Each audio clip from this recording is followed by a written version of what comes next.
Okay, ready? Start. Sir, the Payment of Wages Act, to which the present bill proposes to make certain amendments, was passed in the year 1936.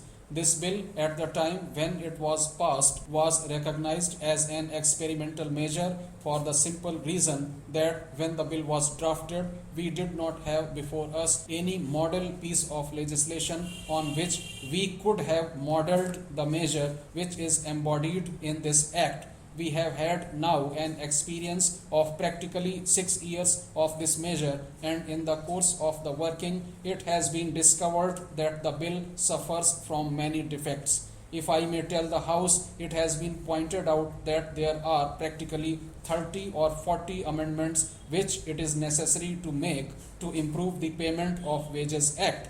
The Government of India realizes that at present it has not got the time to devote to all the amendments to the measure which different parties have suggested, and consequently they do not propose to engage themselves upon improving the Act and to remove all the defects that have been suggested.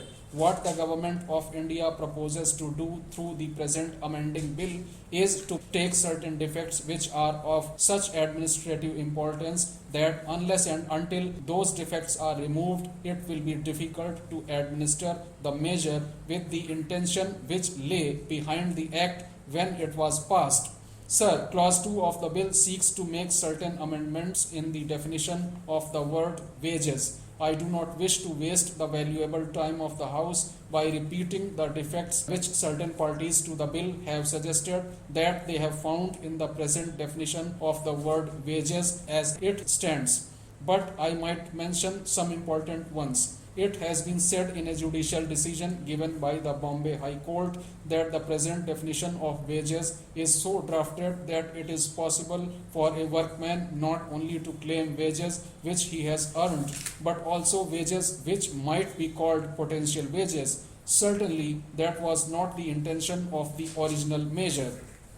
Another defect which has been suggested with regard to this definition is that it allows a workman employed on the out-turn basis to claim wages irrespective of his out-turn. It has been suggested that there is a confusion in the definition which does not quite distinguish the case of a workman employed on a time basis and a workman employed on out-turn basis. It has also been suggested in certain quarters that some of the words which now occur in the definition are superfluous, that they need not be there, and that their presence only causes confusion. I might refer to the words any bonus or additional remuneration of the nature aforesaid which would be so payable. It has been suggested to us that these words may not have any meaning other than the one which is already included in the previous part of this definition. It has also been suggested that while the definition of wages was adequate before the system of dearness allowance brought about by the war came into existence, the definition today is inadequate because it is open for an employer to argue that the dearness allowance is not part of wages. Now, the definition that we have suggested in the amending bill seeks to remove all these difficulties. It seems to make the definition simple. I ought to tell the House that I am myself not very confident that the draft as it stands in the amending bill carries out the intention which lies behind this original act. I do not regard the definition which we have proposed as sacrosanct, and if the members of the select committee are able to suggest a better one, I will certainly raise no objection to the further amendment of the definition as it now stands in the amending bill. Coming to clause 3, it is a clause which makes two amendments to the present section 5. As the honorable members will remember, section 5 is a section which prescribes the period during which wages must be paid. For the purpose of prescribing the period for the payment of wages, the section divides factories into two categories. In one category are placed factories which employ workmen whose number is less than 1,000. In the second category are placed factories which employ more than 1,000 employees. After making this division, the section provides that in the factories which come into the first category, payment must be made within 7 days, while in the case of the latter, the limit of the period is prescribed to be 10 days. In actual practice, it has been found difficult to observe the terms of this section, and the reason for that is very simple. The division of the factories is based upon the number of employees. As the house will realize, the number of workmen is never a constant figure. It always changes. For instance, if the number of employees goes down by 1, the category automatically shifts from category number 1 to category number 2. Similarly, if the number of employees is increased by 1, category number 2 goes into category number 1. It is believed that this discriminating principle is neither just nor administratively feasible. Consequently, what the amendment seeks to do is to abolish this distinction whereby the factories have been divided into 2 categories and adopt the general principle that in all factories, irrespective of the number of employees that are working there shall be a uniform rule, namely that the payment must be made within 10 days.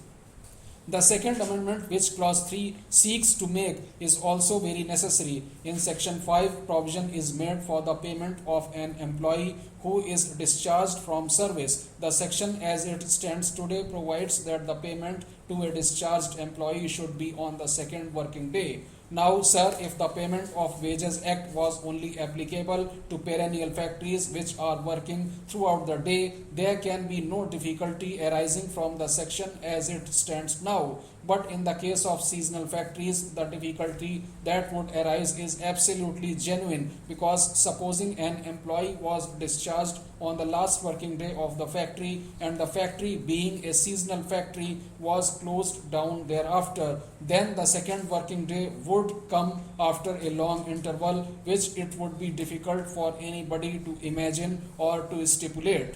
Consequently, the payment of wages to a discharged employee working in a seasonal factory would be indefinitely postponed if the provision as it now stands was not amended in the way suggested in the bill.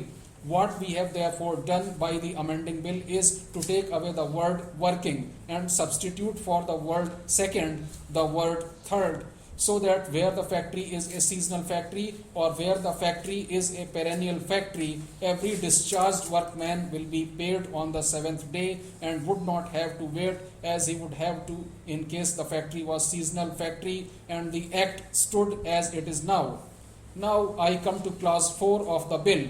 As honorable members will see, clause 4 proposes to make certain amendments in section 7 of this act. Section 7 is a section which lays down what deductions can be made from the wages of a workman. Honorable members will see presently that the section as it stands now does not cover all legitimate cases of deductions. I will draw the attention of honorable members to what are the omissions in the present act. For instance, the act as it stands now, or the section of the act, does not cover the case of an employee who has left his employment, taken his provident fund and his gratuity, and has lost the privileges which he would otherwise get if he had continued to be in service. It may be that for certain reasons he had to resort to the expedience of obtaining a discharge from service in order to get his provident fund and his gratuity to meet certain economic demands that may be very pressing upon him. After that, he is re-employed and obviously he is anxious to get back all the privileges which he enjoyed before his discharge, and his privileges depend upon whether or not he is prepared to return the provident fund which he had obtained and the gratuity which he got. The workman is willing and prepared for such deductions being made, but the law does not permit this. I think it will be agreed that such deduction should be allowed because it is in the interest of the employee himself. But as I said, such a provision does not find a place in the Act as it now stands. Then, sir, there are certain deductions which may be beneficial to the employee, and the employee may be willing that the deductions may be made in order to cover such beneficial purposes. Again, there is no provision for allowing the workman voluntarily to agree to make deductions which he thinks are beneficial to himself. The law is made by the amendment in order to arrive at the conclusion that the purposes are really beneficial. There are other omissions in section 7 as it stands, and those omissions relate to cases of workmen who are employed in what are called incremental scales. This is a new thing in the bill, and I wish to explain to the House not only what the provisions are, but the circumstances which have led us to bring forward this amendment.